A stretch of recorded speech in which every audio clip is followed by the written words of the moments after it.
आप सभी अभिभावकों को मेरा नमस्कार। मेरा नाम शुभम है और मैं एक शिक्षक हूँ। लेकिन आज मैं आपसे एक शिक्षक के तौर पर नहीं बल्कि आपका शुभ चिंतक बनकर आपसे कुछ बात करना चाहता हूँ। मेरे पास रोज पेरेंट्स आते हैं, कोई मिट्टी लगे हाथों के साथ सीधा खेतों से चला आता है, तो कोई दुकान बंद करके आता है और आकर बस एक ही शिकायत करते हैं। मास्टर जी, मेरा लड़का हाथ से निकल गया है, ये मेरी बात नहीं सुनता, ये पढ़ाई नहीं करता, ये फ़ोन चलाता है और ज़्यादा बोलो तो जवाब देता है। आपकी आंखों में वो डर, वो बेबसी देखकर सच कहूं तो मुझे बहुत तकलीफ होती है। लेकिन आज मैं आपसे एक कड़वा सच कहना चाहूंगा। लेकिन उससे पहले आप एक कहानी सुनिए, शायद आपको इसमें आपका बच्चा दिख जाए। एक गांव में दो बच्चे रहते थे। एक का नाम था मोहन और दूसरे का नाम था राजू। दोनों के पिता किसान थे। दोनों एक ही स्कूल में जाते थे और एक ही क्लास में पढ़ते थे। दोनों को सेम टीचर पढ़ाते थे। दोनों वही साइंस, वही मैथ्स, वही कंप्यूटर पढ़ते थे और दोनों को सेम होमवर्क मिलता था। लेकिन आज 10 साल बीत चुका है और कहानी पूरी तरीके से बदल चुकी है। आज जो मोहन है वो शहर का एक बड़ा अफसर बन चुका है और बड़ी गाड़ी में आता है, सब लोग उसके पैर छूते हैं, उसके माँ बाप का सीना गर्व से चौड़ा हो गया है। राजू आज बर्बाद हो गया है। वो अपने आवारा दोस्तों के साथ गांव के चौराहे पर बैठ के ताश खेलता है, आवारागर्दी करता है, झगड़ा करता है, अपने बूढ़े बाप पर चिल्लाता है और बेरोजगार है। अब जरा सोचिए, स्कूल वही था, टीचर वही थी, किताबें वही थी, तो फिर एक बच्चा कामयाब और दूसरा बर्बाद क्यों हो गया? अगर स्कूल की गलती थी तो मोहन को भी बर्बाद हो जाना चाहिए था। अगर टीचर की गलती थी तो मोहन को भी फेल हो जाना चाहिए था। पर एक कामयाब हुआ और दूसरा बर्बाद। आखिर इसकी वजह क्या थी? आज मैं इसी मुद्दे पर आपसे बात करना चाहता हूँ कि आखिर वो चीज़ क्या है जो आपके बच्चे को राजू बना रही है, मोहन बनाने के बजाय। इसका जवाब आपकी खेती में छुपा हुआ है। आप किसान हैं, मुझसे बेहतर जानती हैं। मान लीजिए आपका बच्चा एक पौधा है। अब स्कूल और टीचर क्या हैं? हम सिर्फ खाद और पानी हैं। हमारा काम है पौधे को बढ़ाना, यानी कि उसे शिक्षा देना। लेकिन वो पौधा जिस मिट्टी में खड़ा है वो मिट्टी आपका घर है। अगर मिट्टी उपजाऊ हो तो साधारण पौधा भी साधारण पानी से बड़ा हो सकता है। लेकिन अगर मिट्टी जहरीली हो, उसमें दीमक लगे हो, तो आप उसमें चाहे कितनी भी महंगी से महंगी खाद डाल दीजिए, आप उसमें चाहे कितना पानी डाल दीजिए, आखिरकार पौधा सड़ ही जाएगा। तो आज मैं आपको वही दीमक दिखाने लाया हूं जो आपकी मिट्टी में छुपा हुआ है और आपके पौधे को खा रहा है। मैंने देखा है कि कैसे आप लोग सुबह 4 बजे उठकर सुबह खेतों में पानी लगाने जाते हैं, कैसे आप लोग 12-12 घंटे दुकानों पर बैठते हैं, वो भी बिना कोई छुट्टी किए। आप अपना पेट काट कर अपने बच्चे की फीस भरते हैं। आपको लगता है कि चलो मैंने 500-1000 रुपये फीस दे दी, अब मेरी जिम्मेदारी खत्म, अब बाकी जिम्मेदारी मास्टर जी की है। और आप सबसे बड़ी गलती यही करते हैं। आप स्कूल को स्कूल न समझकर धोबी की दुकान समझने लगते हैं। आपको लगता है कि गंदे कपड़े दो, पैसे दो और शाम को धुला हुआ प्रेस किया हुआ कपड़ा वापस ले आओ। लेकिन चाचा, बच्चा कपड़ा नहीं है। जैसा कि मैंने बताया, बच्चा एक पौधा है और अगर पौधे को बड़ा करना है तो मिट्टी को मेहनत करनी पड़ती है।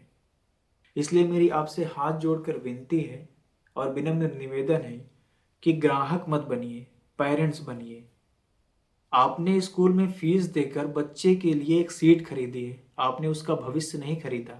भविष्य तो हमें और आपको मिलकर बनाना होगा उसका। अब आप सोचेंगे कि सर, हम तो सीधे साधे लोग हैं, हमारी मिट्टी में क्या कमी है? तो अब मैं आपको दिखाता हूँ वो 3 जहर जो जाने अनजाने आप अपने बच्चे के दिमाग में भर रहे हैं। मैंने आपसे कहा था ना कि आपके घर की मिट्टी में दीमक लगी है। चलिए आपको दिखाता हूँ वो दीमक क्या है। वो दीमक कुछ और नहीं बल्कि आपकी 3 गलतियां हैं जो जाने अनजाने में आप लोग हमेशा करते रहते हैं।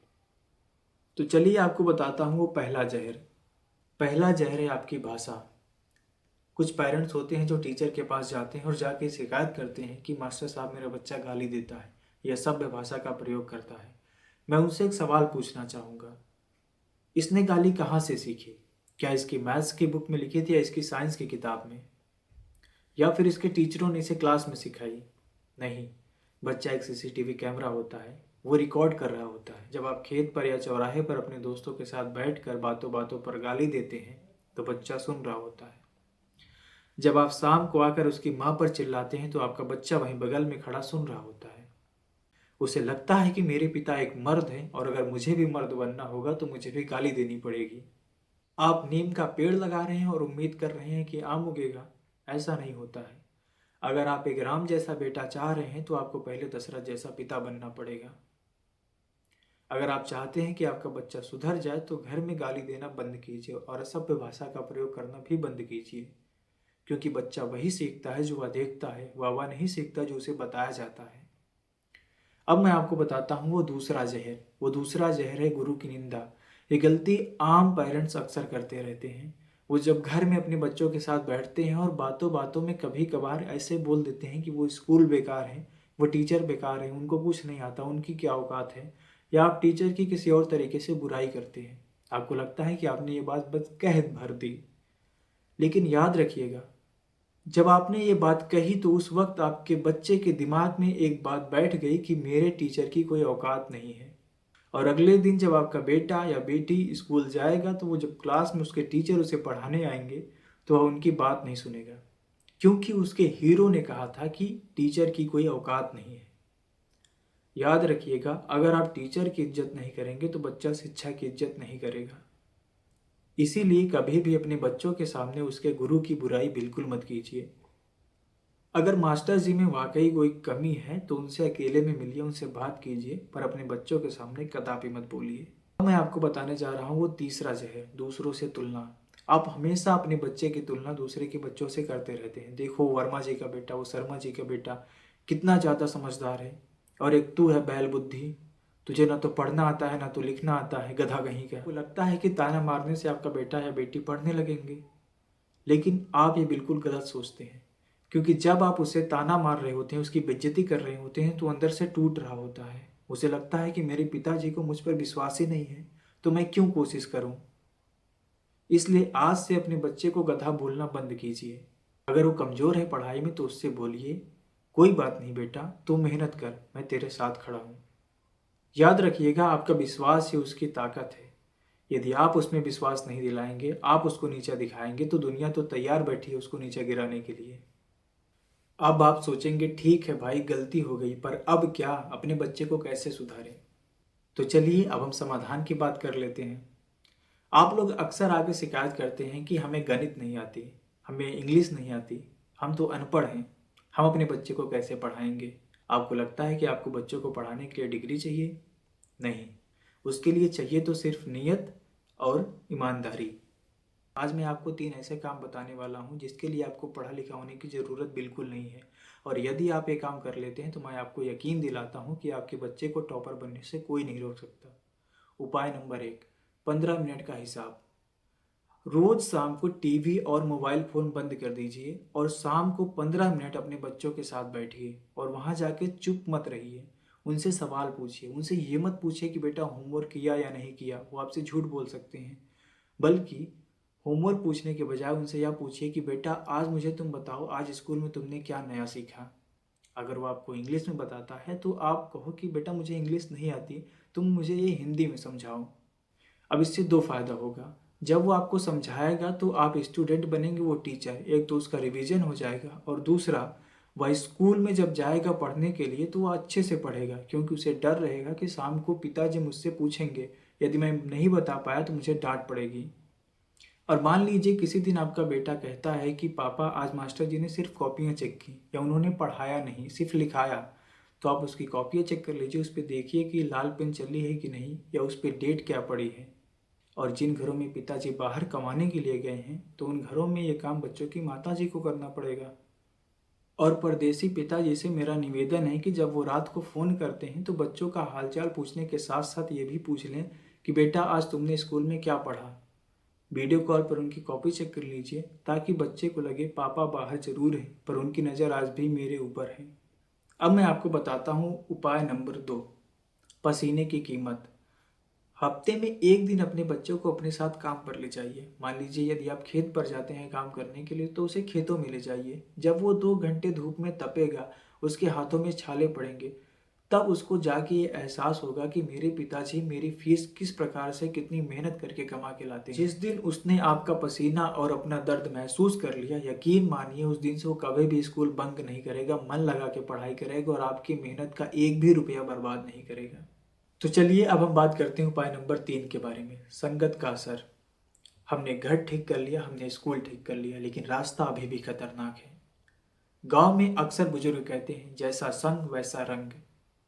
आपका बच्चा स्कूल से छूटने के बाद किसकी साइकिल के पीछे बैठ कर आता है और किसके साथ आता है, यह जानना बहुत जरूरी है। क्योंकि यदि उसके दोस्त राजू जैसे निकले तो आपका बेटा कभी भी मोहन नहीं बन पाएगा। आपको लगता है कि वह बुरी संगत में है तो उसे तुरंत रोकिए, उसे तुरंत टोकिए। लेकिन मैं आपसे ये भी नहीं कहूँगा कि आप उसको पूरी तरीके से कमरे में बंद कर दीजिए और उसे बाहर खेलने मत जाने दीजिए, क्योंकि यदि आप ऐसा करेंगे तो वह एक किताबी कीड़ा बन के रह जाएगा और कभी भी समाज में खुलकर बोल नहीं पाएगा, अपनी आवाज़ नहीं रख पाएगा। लेकिन याद रखिए, शुरुआत में आसान नहीं होगा। जब आप पहली बार उसके साथ शाम को बैठेंगे तो कहेगा, जाओ ना पापा, डिस्टर्ब हो रहा है। वो जिद करेगा, लेकिन आपको पिघलना नहीं है। यदि वह जिद्दी है तो याद रखिएगा, आप उसके बाप हैं, आपको उससे भी बड़ा जिद्दी बनना पड़ेगा। एक हफ्ता टिक जाइए, 8वें दिन आपका बच्चा खुद किताब खोलकर आपका इंतजार करता हुआ मिलेगा। मेरी बात शायद आपको कड़वी लगी हो, पर याद रखिएगा, अच्छी दवाई हमेशा कड़वी होती है। अब आपके पास 2 रास्ते हैं, या तो आप वही करते रहिए जो आप सालों से करते आए हैं, स्कूल को कोसते रहिए, टीचर को कोसते रहिए, अपने बच्चों को ताने मारते रहिए। लेकिन याद रखिएगा, यदि आप ऐसा करेंगे तो आपका बेटा भी आगे चल के राजू ही बनेगा। और जब कल वो आपकी बात नहीं सुनेगा, आपकी बेइज्जती करेगा, तो रोइएगा मत। या फिर आज और इसी वक्त एक फैसला लीजिए खुद से, और खुद से कहिए कि चाहे कुछ भी हो जाए, मैं अपने बच्चे के लिए मिट्टी सही करूंगा। मैं उसके साथ बैठूंगा, मैं खुद को सुधारूंगा ताकि मेरा बेटा सुधर सके।